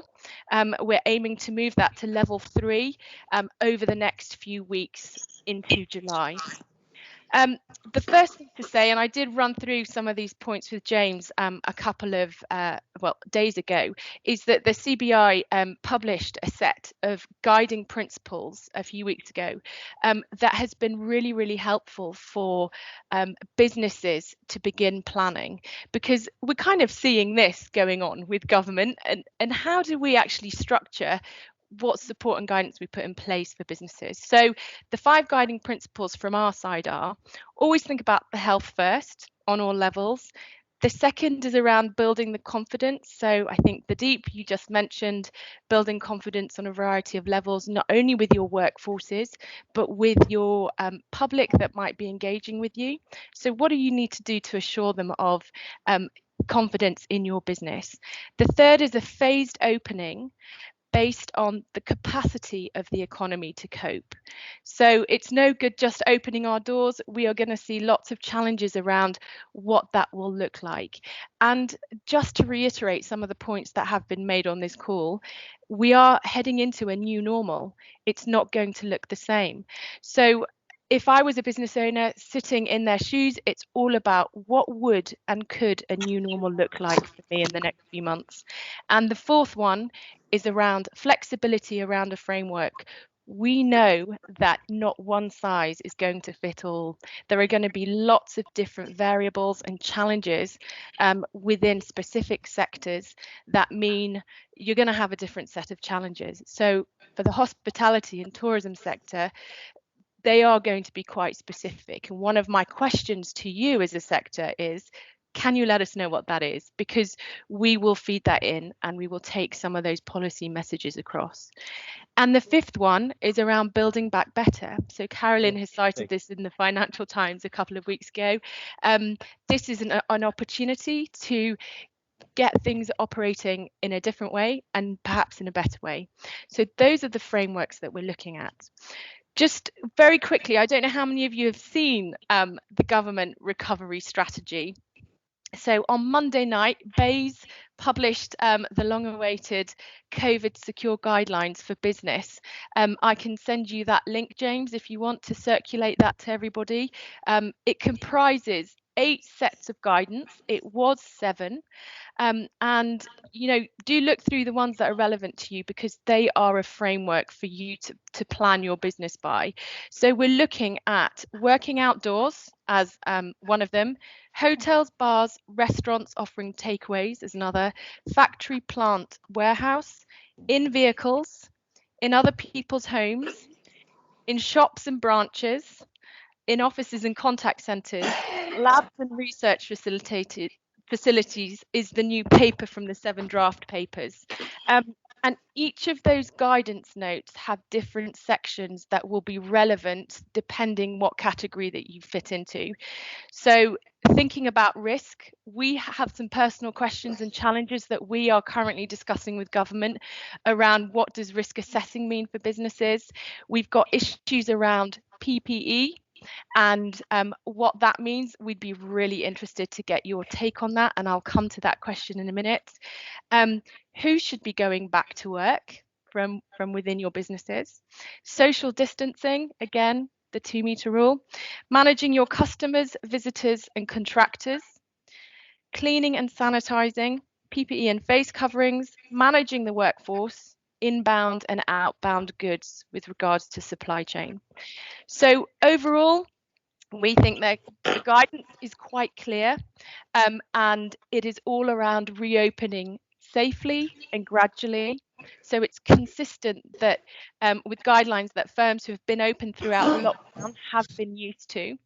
And there is a lot to learn from the firms that have been open. So if there are opportunities to build case studies, James, or look at other sectors that can perhaps advise or support the tourist sector getting back to work, you know, we can also talk about that from a case study perspective. Yeah. There's a good level of detail, but we also have a lot of questions, and here comes the question to everybody. So what do we need to do around compliance and enforcement? So, for example, what level of detail is required to be published in terms of COVID-19 secure risk assessing? So at the minute, we don't have a standard framework or template document that we can all use to assure that we're all at that benchmark. But risk assessing is going to be vital for every single business. We're interested in getting your thoughts as a sector on that, if you can. And we've also got a question around the distinction of PPE equipment required. So there's PPE to keep staff safe in the workplace as per company risk assessment. And there's also the precautionary PPE face coverings. So that's particularly confusing in terms of that building confidence message between employers and their workforces. We're also uncertain in terms of where we stand with employees who can't or won't use public transport, as it might be their only mode of getting to work, or where they might be facing ongoing responsibility. So those are ongoing conversations we're having with government at the minute. And our biggest questions are still around how business guidance interacts with core enablers. So things such as schools and transport, we've had some detail on that, but we need a lot more. And we also need to build consideration of how we support our carers. So for those of you that employ workforces, all of these factors are they're mitigating risks, I suppose, in terms of how we move forward. The other thing to say is that the guidance for schools was published late on Monday night, and transport guidance was released yesterday morning. Henry might know a little bit more about this than I do. So the two sets of transport guidance that were published, one is around safer travel for passengers, and the other one is about safer transport guidance for operators. So we're still looking at very basic 2-meter distance, wearing your face covering, and using contactless payment where possible. So job retention scheme, again, that's another big critical factor across our region at the minute. And interestingly, the calls that I've had with my members go along the lines of, do we actually need to tap into our furlough scheme for the second round?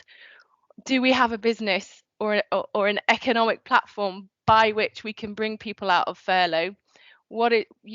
That is one of the most critical questions I think people are asking themselves. So from August to October, the JRS will continue for all sectors and regions of the UK, but with greater flexibility. So we will be able to bring furloughed employees back part-time, and workers will continue to receive the same current support, 80% of current salary, up to £2,500 per month. However, we know that we are looking at what this is actually going to look like, with further details of that being released at the end of May. So added flexibility will be brought in from the start of August. So the CBI's working assumption is that to continue this 80% rate to employees, employers will be asked to contribute, but we await further details and will work with the government to get this right. We know it's not going to be an easy discussion to have, but as I was saying to James yesterday, 1 week of JRS is the funding for it is our national healthcare budget for an entire year. So the pressure on Treasury in terms of getting the balance of this right is critical. So I think Emily? that's, yeah, you're going to cut me short. That's fine. I'm going to do what Jeremy Paxman. I think a lot of that is really relevant, and especially for a lot of our members that are listening. I hope it is. As a business owner myself in the past, I think we need to be led by policy and government. But again, if there's anything that we can try and do today, it's link small business, micro business with medium-sized business, with large business. And actually, a lot of this that you have referred to, is this something that we can signpost people to on the CBI website? Is this something that we can share? Because I'm conscious that we've got lots of questions to get. We won't get through them all, but what we can do here is use technology, social media. We can actually use the chat function to answer a few questions. But just to summarise, we can share a lot of this with our members today, because we need to put down the tools of being members or not members for any network, any CBI. Welcome to Yorkshire. We're in this together, so this is something we can share, is it? Absolutely. It's all available. Yeah, and I can send you a couple of notes on it today as well. And all I wrote down there was hairdressers are opening soon, so I'm looking forward to getting rid of this. And well done not having the kids running around in the background. Oh, so they're gone. They're gone today. They're not here. Some questions. We're going to finish at 1:15. Anyone that's got to leave, I understand. I appreciate that, but You know, that we did have the odd technical difficulty, but listen, 15 minutes, 20 minutes over, it might be crucial. So if I can bring Sue Nelson, Susan Briggs, and Sir Thomas into this particular question, and these three are on economic viability, but I'd ask you to just answer the first one, if I may, from Ian Ashton, The World of James Herriot in Thirsk. So as a small indoor visitor attraction, what approaches to discounting would you see to be appropriate to stimulate or manage visitor numbers once we're allowed to open? The reason I ask that is I've spoken to a number of Welcome to Yorkshire members and non-members that are sticking strictly to no discounting because they believe that once they go down that road, it's going to be impossible to put the prices back up, and they're trying to recover any lost profit. My thoughts on that would be, it's got to be business specific to you. If you've got a slush fund, if you've got a strong brand, if you've got a good book, but at the same time, you know, discounting offers are a natural marketing measure to get people in. So if we start in the order of Sir Thomas, Susan Briggs, and then Sue Nelson, please, is that okay? So Sir Thomas, discounting, is that something that you're going to do? Is it something you'd advocate or stay away from? No, we're going to stay away from it. We're very concerned about the gardens and parks, although there's plenty of space in there. We want to control the numbers that come through, and we also want to direct people through our reception centre so that they can see the notices that will be in there, just advising them basically to show some common sense and respect to others, and also to spread out. So we see charging as being an important aspect of that. And we're going to use it to keep the numbers down slightly. Certainly in the castle, we're actually going to probably open with a premium product because we're only going to have very few places available to go around the castle. And by offering value for money, make a better package up so that visitors go away having had a really special experience that they may not get again. Again, hopefully we can make it work.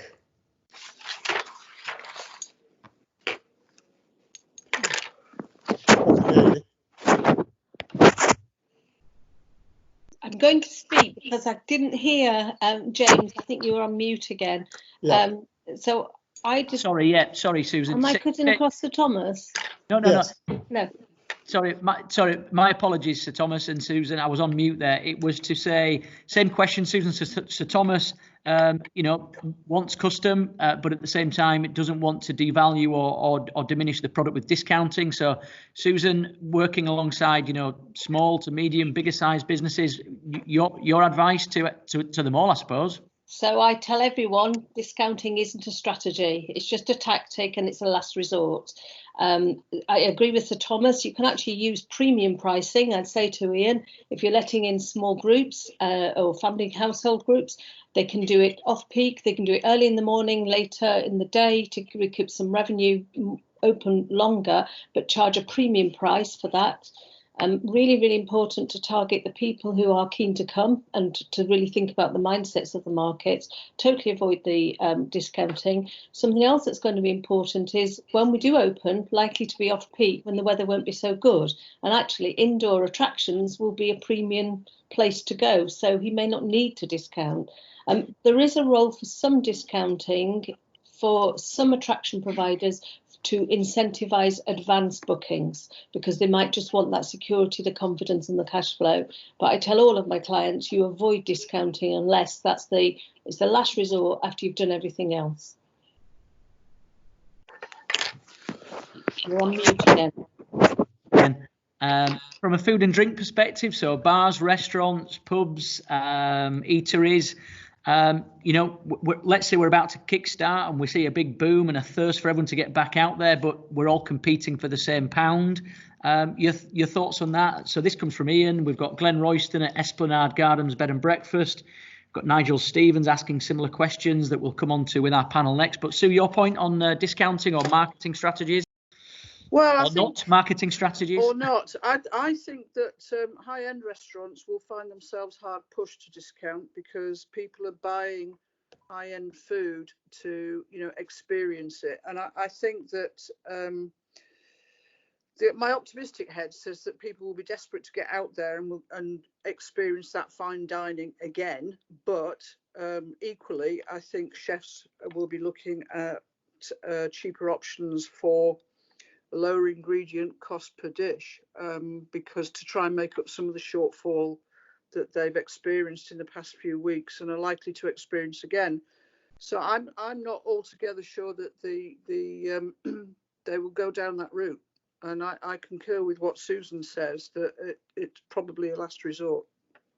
Okay, thank you. And a fair point from Carolyn from the Federation of Small Business. Add more value instead of discounting. So again, welcome to Yorkshire. We're more than happy to share a lot of these tactics, ideas. Speaking to our colleagues at Grantley Hall the other week, they will not discount. They will add value and look at specific strategies to encourage people back. But once you go down that route of discounting, it's very difficult to bring it back up. Bit of self-promotion for Welcome to Yorkshire very quickly. Why not? We've got the platform. We're looking at the potential of a gift card, not for profit for Welcome to Yorkshire, but for to tap into that global diaspora of people across the world that want to pay forward and support their family and friends within their communities, local businesses, bed and breakfast, tea rooms, hotels, might be the Deep, could be Ripley Castle. And the idea would be, as we've seen with the success of gift cards around the world, we could act as that platform, that conduit where people can buy £10-20 worth of value, whether it's for Christmas or a birthday or a future engagement, and actually be used at businesses all across the county. Welcome to Yorkshire is a membership organisation, but we're looking at scrapping that. When I say scrapping the membership, scrapping the immediate entry levels, the barriers to being a member. So therefore we can introduce some of Susan's ideas, some of the Federation of Small Business ideas, the CBI's ideas, and be that signposter to say we don't have the answers for these specific questions, but we do have certain marketing strategies, whether that's video production, design, so on and so forth. We think we can offer that, but a gift card whereby it could be spent in your local shop, your retailer, even with your local milkman, is something that we can perhaps offer our big platform to the global network. 72% of all spend on gift cards often comes from outside the area. So, for example, if it was in Harrogate, they have a gift card. It comes from a national network or even overseas, like Canada, Australia, America. And we've done some recent research with some of our members overseas that would actively commit to this card because they want to contribute to the Yorkshire community, but they can't. But they can pass this forward to their family and friends. So that's one thing. In terms of membership, we're wanting to open that up free to anyone to enter. Of course, we will encourage people to buy certain bolt-on products going down the line that are specific to them and for them. But actually, we want to open up all the access that the expertise that we've got on this call today to anyone. Whether that is Susan, Sue, Sir Thomas, Katie at the Deep, Nicky, Chance-Thompson, and really understand the challenges. So if I can bring you three back in a moment, but just move the question on to Dan Bates, Katie Duke, and Nicky Chance-Thompson on the idea of cancellations or postponements of events. So Nigel Stevens from Shire Cruises asks, without a provisional release date, it's very difficult to take bookings for accommodation or events. And all three of you want to take bookings, whether it's a theatre production, whether it's a Kaiser Chiefs concert, whether it's a school touring party to the Deep. How would you deal with postponements and cancellations right now and encourage people to still commit for future? We'll start with Nicky on that one, and then Katie, because I think Dan's left, unfortunately. Hi. Yeah, it's a really tricky one because, again, I can only really speak for the events sector in this regard because we don't charge entry into the Peace Hall. But we are working on a goodwill postponement strategy whereby, we are hopeful that the acts will perform, and we are asking that people go with us and hold on to their tickets, ready to come back and watch the bands as and when we can get them to perform safely. But obviously, if that isn't possible in all cases, then we will refund. I think that's the right thing to do in terms of concerts. I can't speak for the travel industry because I think that's another different conversation. But really it's asking people to continue to support, and that's why that continuous engagement that I referred to at the beginning of this call is so important, that you ask the community and those that support your building, that support your charity, that support the sector, to stay with us, hang on to the ticket, and if you can. But it's really, really tricky, because whilst uncertainty persists around when we can reopen for concerts, we're asking everyone to be patient and stay with us and continue to support us. And that's been the plea to our members and those that have bought tickets for our various gigs. I think that if you like a band enough, you probably will just hang on to your ticket. That's what we're finding in the main.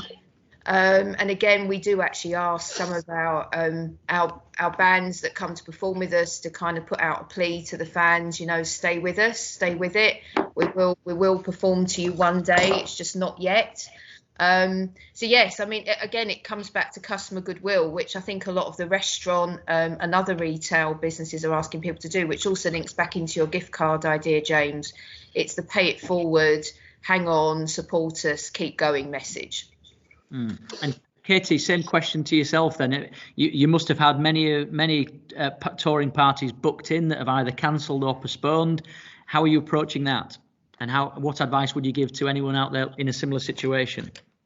Yes, absolutely. So in terms of experience days that are maybe one-to-one, or in terms of weddings that we've had booked and so on, we've been dealing with them individually and asking again for their support to rebook at another time, and we have had the goodwill of all of our customers so far, and everybody has been happy to move to a date in the future. In some circumstances they want to sort of put a date in the diary, and we have been facilitating sort of dates in October and November and so on. Other people are happy just to sort of keep that up in the air. On the weddings front, there was actually a written question earlier that I'd just like to touch on in case this is of any interest or use.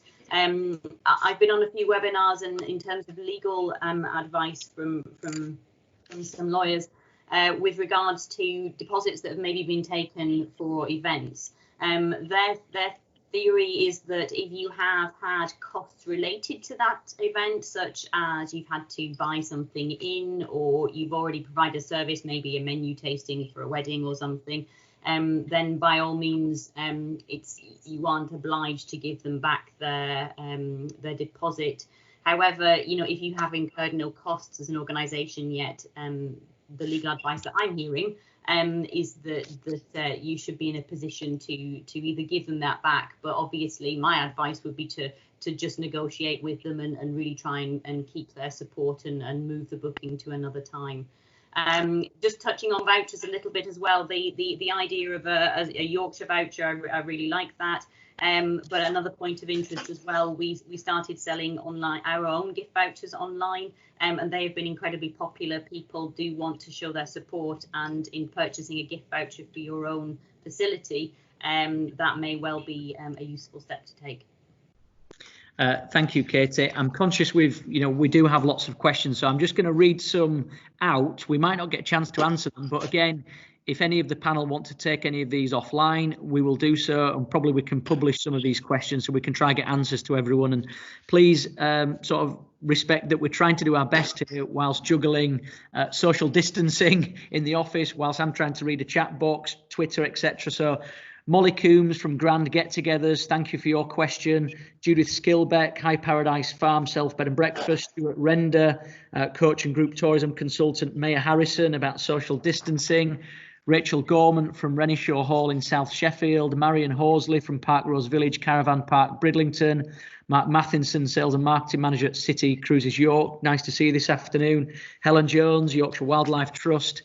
We've got Ian's question. One of the questions from Glenn Royston was with regards to occupancy, and actually that's a fair question that we'll probably finish on. But we'll just reference kite mark for Sir Thomas and Wayne Topley again. So the idea of a kite mark of quality, of safe tourism. Sir Thomas, you run a number of institutions on your estate. Wayne, you're responsible for a number of hotels. Would you welcome a kite mark of safe post-COVID tourism, or is this another obstacle that is going to limit your ability to trade at what was a previous maximum? And the raison d'etre of a business is to try and, maybe not profit as much or sell as much, but get to a level whereby it makes sense. If you're doing twice the work for half the profit, like you said, Sir Thomas, businesses are going out of trade here. So can I bring you in on the idea of a kite mark? And is that an obstacle? Is it something you'd welcome? And how do the government and local and national support you to do that? I'll start with Wayne, if I may. Yeah, thank you very much. I think it's absolutely fantastic. It's the first note I wrote down. It's a great additional support. We talked about confidence. What a great way of achieving some level of confidence. I have personally cut down 2 trees to print out all my documentation I'm working through and how to create a safe working environment for my teams and for my guests. A kite mark would be fantastic to give us that guidance, and again, to give us a common working ground. And again, we've talked about common sense. We're always going to talk about common sense on a Yorkshire call, but my goodness, what a common sense approach. Let's all get on with this to the same level and the same level of commitment. Is that possible for smaller institutions though, Wayne? Again, so we've spoken a lot about accessible tourism over the last few weeks and months, and that, although an opportunity, is a challenge because language at times, all of us can be clumsy if we're not up to speed with the right terminology. Will we see people beating the system and saying that they are, maybe not kite mark registered, but yeah, we practice social distancing, we've got hand gels at the reception, but who's going to carry the authority through? Who's going to be there to persecute the perpetrators? Well, every day we are in the public eye, and there's nothing better than a public review. We all know that. We're all in the same industry. That's it for me. And I'm sure there'll be a system of whistleblowing, flagging. Yeah, I think we're in the public eye. Let's give the public the opportunity to test us. We do that every day in our industry, and we shouldn't be scared by it. Okay, Sir Thomas, thanks, Wayne. Some great answers there. Thank you, Sir Thomas. I would welcome it as well. I think it was an idea that I first saw mooted in Portugal to support their hotel and accommodation industry. And, Wayne's cut down 2 trees to go through all his. But in many ways, a kite mark says that we have qualified, we've done everything that's been recommended, just in one simple symbol. And then they can look up the kite mark qualifications underneath. And I believe that the scheme is going to be audited. I think you can be open to inspection, and I welcome that. These are all common sense bars that we need to jump over, and we're open to scrutiny at the end of the day. Thank you, Sir Thomas. So I was just typing in the chat box there, but to finish with Henry and Susan, or if there's anyone on the panel that wants to, really jump in, just drop me a message on the message box. Something that Tim Freno from the North Yorkshire LEP referenced last week in our call before we wrap up with myself and Peter was, this gives us an opportunity to recalibrate, to use Nicky's terminology, but maybe build the economy and the tourism economy back better. Henry's gone, actually, Susan, so you're going to have the final word. Actually, no, you're not. It'll go you, then me, then Peter. But, Susan, a chance to build this back better. There's lots that we welcome in the tourism industry. There's lots that we get right, hence why we've got £9 billion worth of turnover and the best part of 250,000 people employed. But there's clearly a lot wrong. And the words of sustainable, the words of respectful, responsible and safe have all been in the vernacular recently. And if we use Malham Cove as an example, we've got vigilante rule whereby people that live there are concerned about their safety first, not Malham Cove as a place of natural beauty. But at some point that harmonious reintroduction has to happen, because my children deserve the opportunity to go walk on the beaches of Scarborough and Filey and Whitby and at Malham Cove. But at the same time, the tourism economy within these places also has the right to benefit from maximising the opportunity and the income that tourism brings. Are you there, Susan? Yes, absolutely agree. And actually, on the example of Malham Cove, part of the reason we have over-tourism there is because of the overuse of the wrong kind of images in tourism promotion. We've got to be more directional about where we want our visitors. Absolutely agree that this is a chance to reset, not restore tourism. And that's something I've written quite widely about. We need to think about sustainable tourism, doing off-peak, directing visitors to where we want them, when we want them. We need to think about the type of visitors we want, and we need to think about how we market more effectively, and we need to do that right now. I'm impatient. We can see that, Susan, but we're all impatient, and I think there do needs to be a level of urgency to what we're doing, but to get it right. You get one chance to get it wrong, you get many chances later on to get it right, but it might be too late. So this is, as I said, the second of two webinars held by Welcome to Yorkshire. But I must reiterate, we don't hold the answers. We want to. We'd love to say in a few months' time we've got, a bit more understanding on this. But at the same time, you've asked about our specific marketing recovery plan. Three-pronged attack for us at the moment. We need to work regionally, sub-regionally with the north, south, east, and west of Yorkshire. Predominantly, we have lots of members in North and West Yorkshire. South and East is an area that we're underrepresented, and that does cut both ways. So we're working with local government, because ultimately, we're uniquely funded. We're funded by the public purse, but also the private sector. And when we speak with our colleagues in Cornwall and Cumbria that I've referenced and elsewhere, we've got a bigger catchment area. I get there are commonalities, but we've also got to remember that the public authorities are the ones that can probably fund us, if that's the right word, to help us act as that conduit. They're also the ones that can actually enforce or bring about some of the expertise that we're talking about here. So if it's a kite mark, we need to work with Visit Britain and Visit England on that. If it's road closures, if we look at this Petri dish idea of using Thirsk or Molten, and I use them without asking them that, so I apologise, as Petri dishes of how we might reintroduce safe tourism, we need our local authority partners to close roads, to enforce some of the social distancing rules. So that's something that we need to work together on. I would like to offer anyone that's listening that hasn't contributed the opportunity to share details. I'd like to ask all the panel if you can just put your thumbs up if your details, you're happy for them to be shared. If anyone's heard something specific about something that you've said or they'd like to tap into, that would be useful, because I'm conscious that there's lots that we haven't covered here, and I apologise as a bad host if we haven't covered all that, but I am juggling a family, a business, and also 200 people online right now. Thank you to Scott, to Dan, to Nicky, to Judith, to Sir Thomas, to Wayne, Katie, Susan, Sue, Henry Murison, Emily, anyone that I've not mentioned. Thank you to the FSB, James Farrer, who's been on the call, but we've not had a chance to sort of bring you in. James needs to say this will go live on the website, didn't mention at the beginning. So as we mentioned, the BBC, Yorkshire Post, Calendar may use this. We're all about transparency, and we want to share all the expertise on the call. We will do that. Our idea of opening our resources up to anyone is from the heart. There's no tactic there. If there's anything that you want to share with us, let's share it. We're not here to compete. We're here to collaborate. This can be watched again online. We'll try get back to as many tweets and Facebook messages later on. But it's a good night from me, and it's a good night from Peter, who's going to finish the call. But thank you for listening. I'll hand to Peter, and then I'll just do a goodbye to everyone and some housekeeping. But Peter, over to you. 1 second. Thank you, James, and thank you to everybody who's contributed. I've sat here for the 2.5 hours listening avidly to what's been said. Can I just say, I think the one thing that unites us is we've got a passion for Yorkshire. I actually can't tell you how much I love Yorkshire, everything about it, from the coast to the countryside to the big cities. I just love everything about it. We've got to make sure that passion unites us, and it's that passion and that unity I think will allow us to develop a strategy for going forward. And I very much agree with what Susan said about being impatient. I am as well, as the truth. I'm as impatient as she is.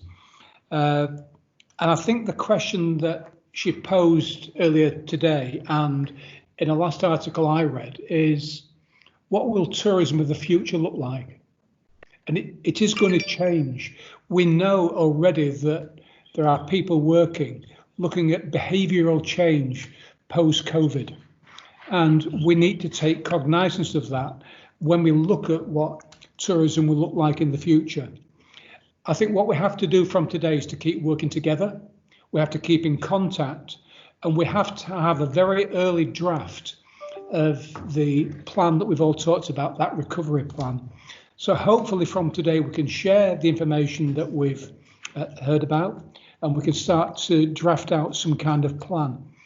We also need to recognise that if the tourism industry kind of is still on hold as we move into autumn and winter, then that's going to have a huge impact. And we need to start looking at what specifically we can ask the Chancellor to do. Because I think that in the short and medium term, we do need to ask the Chancellor for certain specific things. So thank you very much for listening to me at the end here.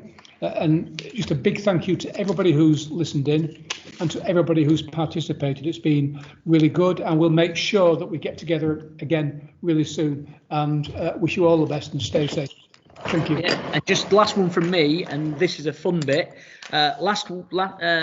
Next year, part of our strategy, Susan, was to introduce Yorkshire. So play on the idea of walking in Yorkshire. It's the county. We didn't expect a pandemic to come our way. And I'm just delighted to see that you're all practicing that this morning by walking to work, whether it's from your living room to your bedroom, whether it's down your steps, or whether it's into the kitchen. Keep walking, keep safe, and for now, stay home. Goodbye, everybody. Thank you. Bye, thank you.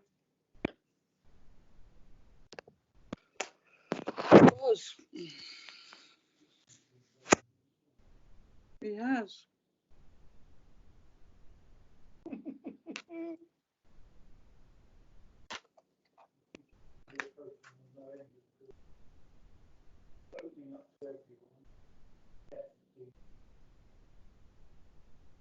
Yeah.